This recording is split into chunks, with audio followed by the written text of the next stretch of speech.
An action-packed Saturday at the Moody Center with Texas men's basketball absolutely dominating over West Virginia and women's basketball capping off a 20-point win over TCU. Plus, a deep dive into Super Bowl LVII. All this and more coming up on College Press Box.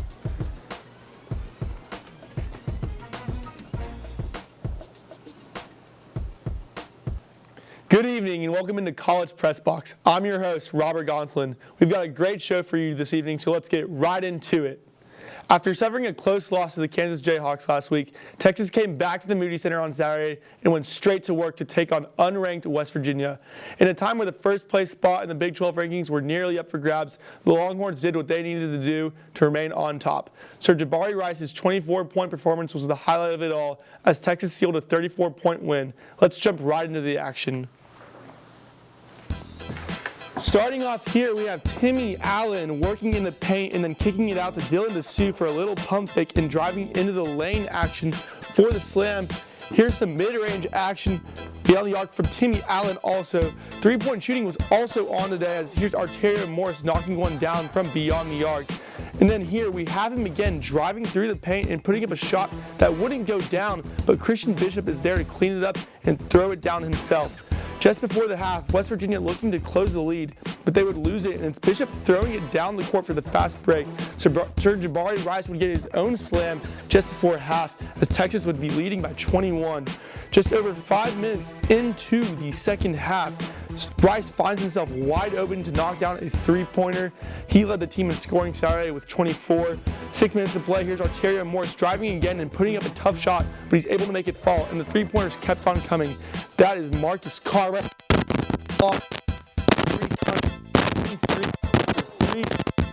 secure a big win. It is the biggest win in Big 12 play since 2010. Texas remains the top spot in the conference. I'd now like to welcome in our men's basketball analyst, Abbie Barkan. Thank you for joining us tonight, Abbie. Thanks, Robert. Always happy to be here with you guys talking about hoops.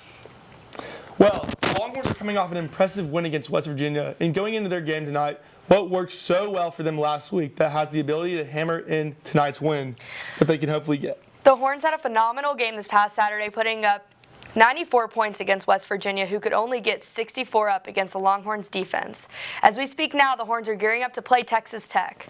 I think the key from Saturday's game is the scoring. The whole team proved to be essential during this game. Sir Jabari Rice put up a season high of 24 points. He was 5 of 6 from the field, 4 of 5 from 3, and most importantly, he went 10 for 10 at the free throw line. If he continues this run, he will continue to prove he is a great asset for the offense. Marcus Carr and Timmy Allen had a combined 30 points, and freshman Arterio Morris put up 12 in his best conference game yet. The box score shows a lot of what the Longhorns had to offer, but not everything. Timmy Allen had 8 defensive rebounds, and Brock Cunningham shut the Mountaineers down on defense, especially Trey Mitchell, former Longhorn, who only had 4 points total. This is the 10th game in a row where the Horns have had over 20 points from the bench, and they also went 24 for 25 on free throws.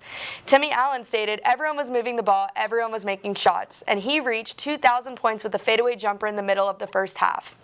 I would say the win is credited to the overall team effort, starters, and the bench. And the Mountaineer coach, Coach Bob Higgins, stated, "We turned over the ball and they made shots," clearly stating that this is a real victory for the Longhorns on Saturday.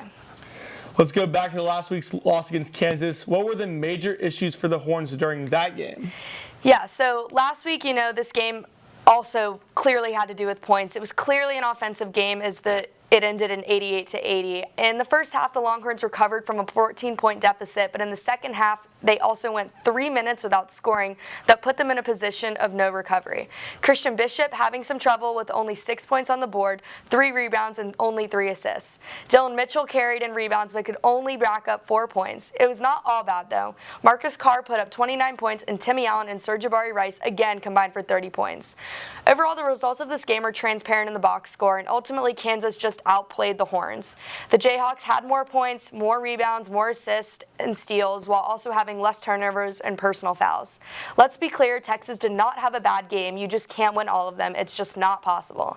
And Kansas was definitely due for a win against the Horns, as the Jayhawks had only won one of the 4 previous games against their rival. It was an unfortunate loss for the Longhorns, but very fortunate for the Jayhawks, as they had lost 4 of their last 5 conference games. What is there to look ahead for the Longhorns then? The regular season is coming to a close before March Madness, which personally I'm so excited for and I really can't wait. After tonight's game against Texas Tech, there are 5 more games all within the conference, and 4 of those teams are ranked in the top 25. I think the obvious is we have to beat Kansas. If we want to stay number 1 in the Big 12, we have to beat them. No ifs, ands, or buts. We got to do it. We will then play number 14 Baylor, number 11 Iowa State, and number 17 TCU. It would obviously be great to win all, but the likelihood isn't high. Hopefully tonight's game can be counted in the W category, but you never know. Same goes for the OU game this upcoming Saturday. OU is the worst team in the Big 12 division, having gone 2 for 10 in the division.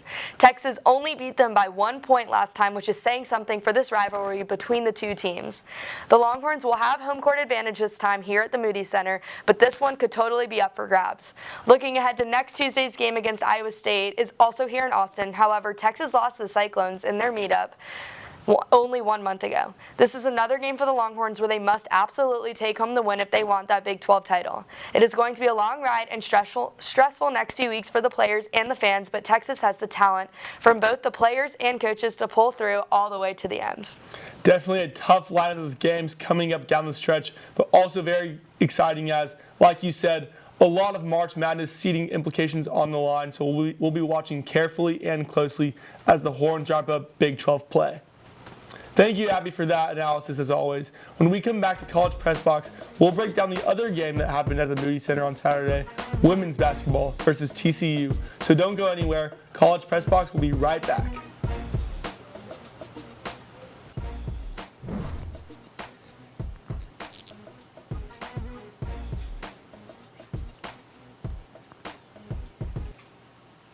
Welcome back in the College Press Box. We are lucky to now be joined by our women's basketball analyst, Carter Yates, as he'll talk about Saturday's matchup against TCU. Carter, welcome. Hey, 2 basketball games at the Moody Center on Saturday and 2 games of domination.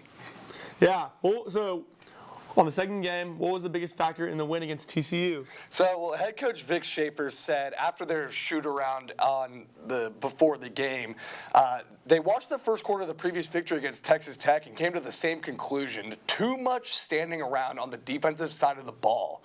And you know what? I think the Lady Longhorns got the message on Saturday afternoon. In the 70-50 victory, Texas held TCU to 32.6% shooting from the field. And that defensive tenacity is so important because for the 16th time this season, Texas held their opponent to 59 points or less. And in those contests, they're 16-0. The biggest thing that stood out in this one was that Texas forced TCU into 27 turnovers, which led to a 21-8 points off turnovers advantage. And that was the 17th time this season Texas has forced 20 or more turnovers.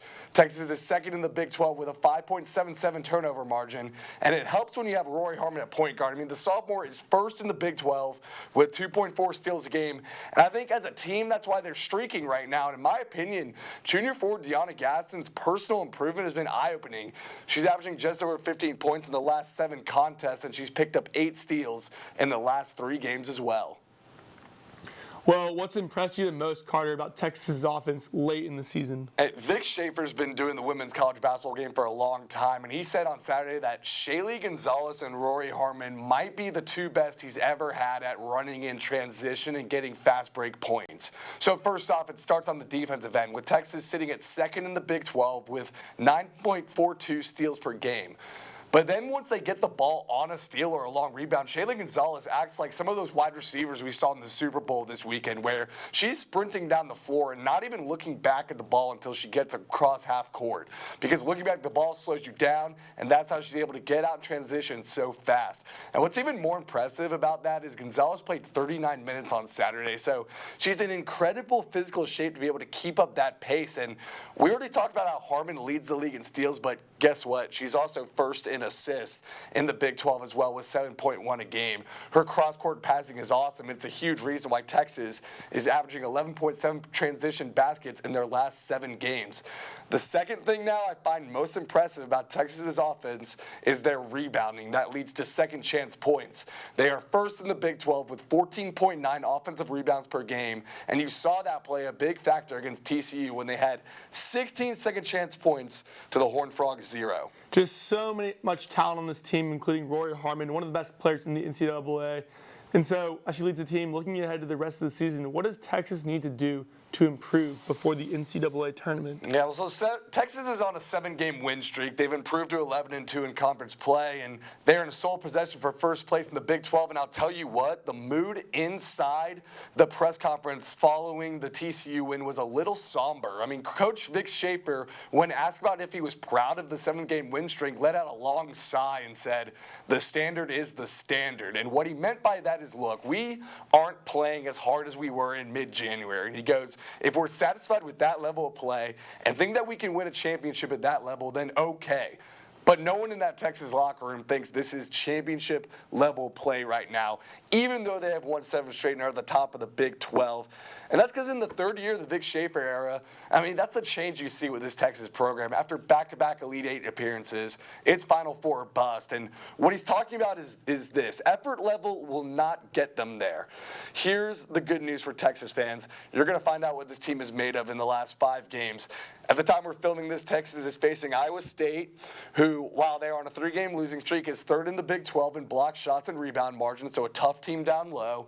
They also got a matchup with Baylor, who's been a little up and down this season, but is 2nd in the Big 12 in scoring matchup. And the matchup I got circled is February 25th, when Texas travels north of the Red River to face Oklahoma, who is 2nd overall in the Big 12 with a 10-3 conference record and a nice 4-game win streak of their own. That one might very well decide the Big 12 regular season crown. Well, I mean, if Vic Schaefer and the players think they can play better than how they are now, then I can't wait to watch how they'll do as they wrap up the rest of the conference play, starting right now in Ames, Iowa. Thank you for that, Carter. And when we return, we'll talk about the shootout that went down last night in Super Bowl LVII. Mahomes, Hurts, Kelsey. You won't want to miss it.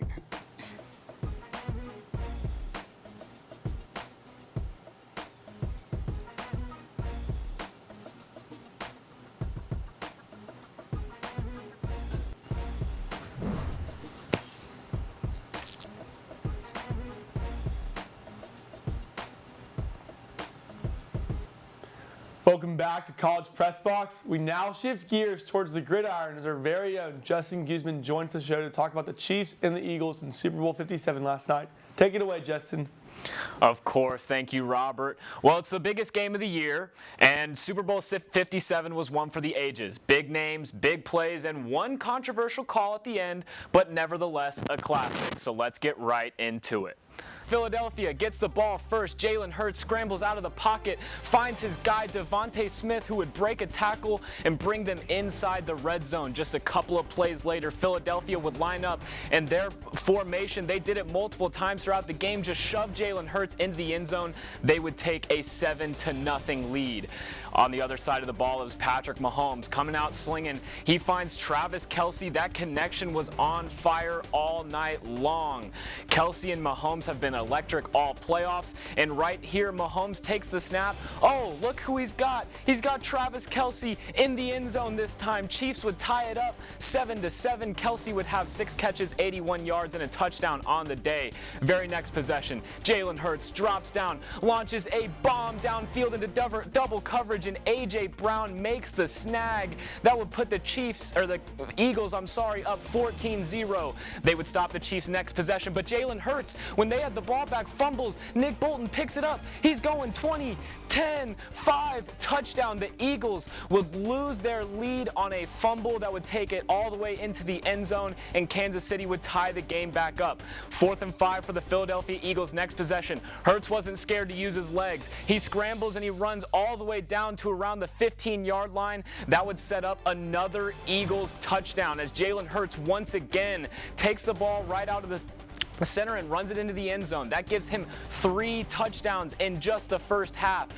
Into the first half, Patrick Mahomes drops back. He scrambles, looks down the field, doesn't find anything, decides to run with it, and this is where the game went sideways for the Chiefs. He goes down with an ankle injury. Chiefs fans are grimacing just like Mahomes. What are they going to do the rest of the game? But we still have a football game to be played, and Kansas City would give the ball back to Philadelphia, and Jalen Hurts finds A.J. Brown at the end of the half who would get the ball to about the 19-yard line, setting up a Philadelphia field goal. They would take a 10-point lead going into the second half. But Patrick Mahomes is still playing, and he's still scrambling around, making Mahomes magic. He's running all the way inside the 5-yard line, setting up the Chiefs brilliantly as he hands it off to Pacheco, and he would score, cutting the lead down to just 3. Philadelphia, 3rd and 14. Huge play. Jalen Hurts finds Dallas Goedert, who's looking like Julio Jones on the sideline, but the Chiefs would get a stop and force a field goal, making it only a one-possession game. So Patrick Mahomes,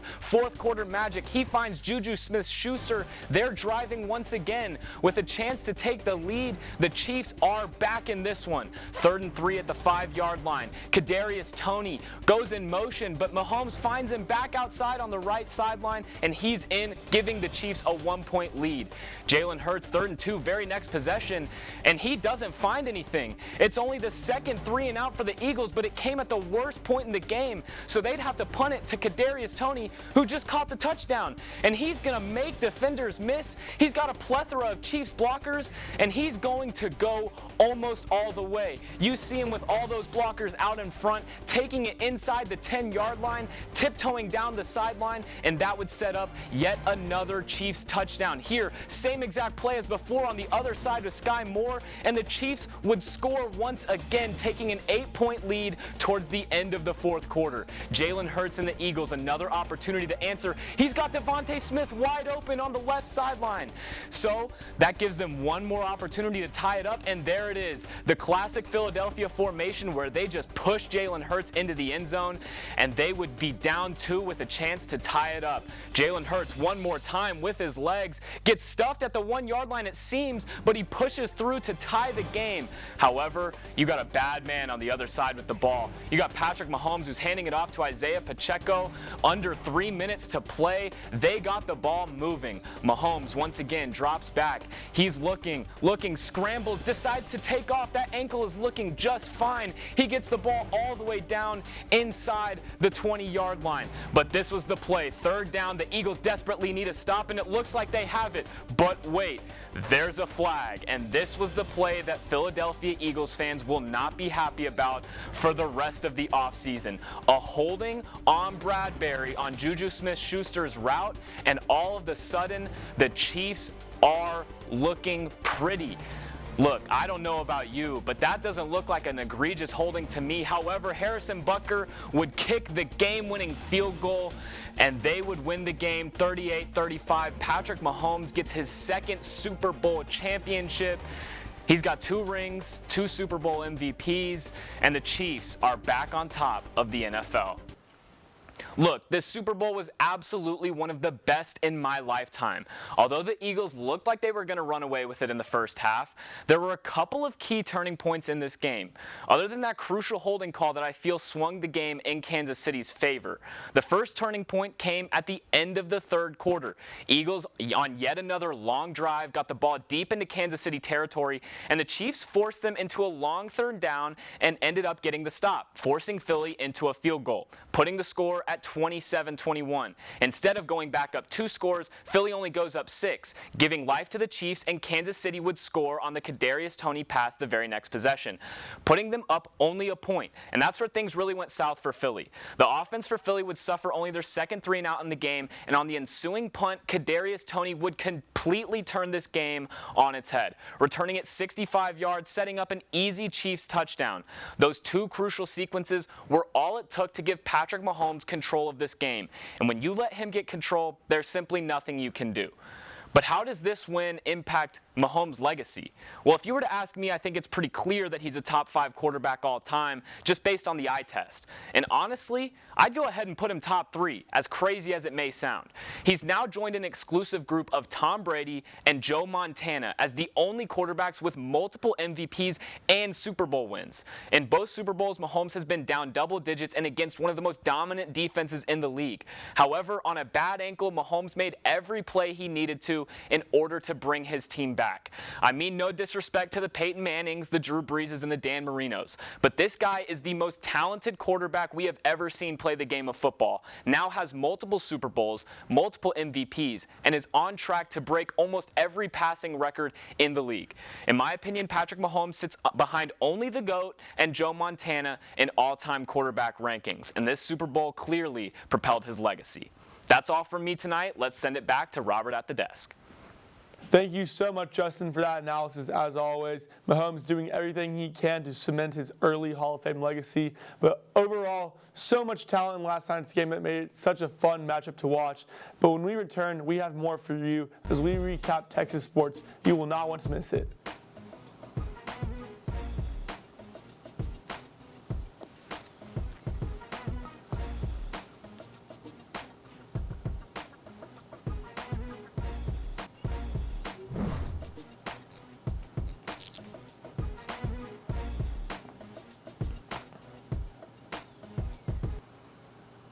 Welcome back into College Press Box. Let's recap some Longhorn sports from the past week. Big news here to start us off. Texas, Oklahoma, and the Big 12 came to an agreement that the two schools will leave the conference after the 2023-24 season and join the SEC.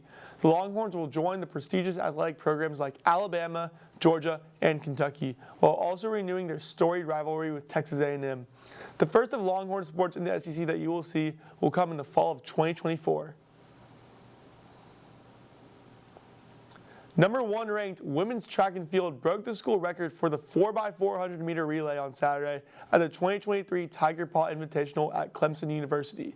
The record-breaking time of 3 minutes and 26.73 seconds took down the record held since 2014, which was a time of 3 minutes 27.42 seconds.